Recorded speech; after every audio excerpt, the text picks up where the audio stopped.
about your son, Laz? Lazarus is 16 years old. He's a good kid. He got into a little bit of trouble because he was hanging out with the wrong people. That led him to having to go to a court-ordered school. As I was going into work, I got a phone call saying that my son had threatened to shoot up the school. Right after that, the police immediately came up to my job. My house was searched. Nothing was found illegal, no firearms, no ammunition, or anything. He never made any threats. 2 witnesses say he never made threats to shoot anyone or firearms or ammunition or anything like that. But yet he's locked up and it's been a year. Yes, my son's been locked up February 23rd. After this court date, he was ordered by the courts to attend a program in Ohio. Why isn't anyone trying to help you? As of right now, it shouldn't have dragged on as long as it has. It shouldn't have gotten to this point. The attorney, as of tomorrow at 2 o'clock, has chose to withdraw. So we have to deal with that situation. So as of tomorrow at 2 o'clock, I have no legal representation for my son. Do you feel like the state and the court system has abandoned you and your son? I do.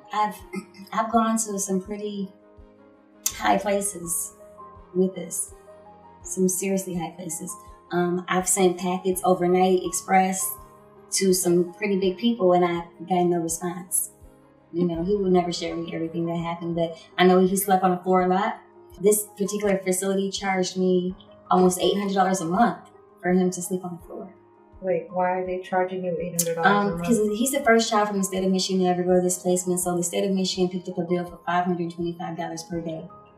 Because $525 per day, so the portion that they cut me to have to pay was almost $800. Because he's sleeping on the floor because someone peed in his bed? Yes. And a lot of times when he would get into a fight, they would have him, like, I had talked to one of the therapists that worked with him, and she was like, oh, yes, he's on the floor asleep. I just got him up and had him in my office so he could lay down. She's like, all he had was a pillow and a blanket. He was on the floor asleep. And she let him sleep in her office. I would just really like my baby to be at home, to be able to be a father to his son. And that's why I'm out here like this for him. Thank you for taking the time to talk to us. Thank you.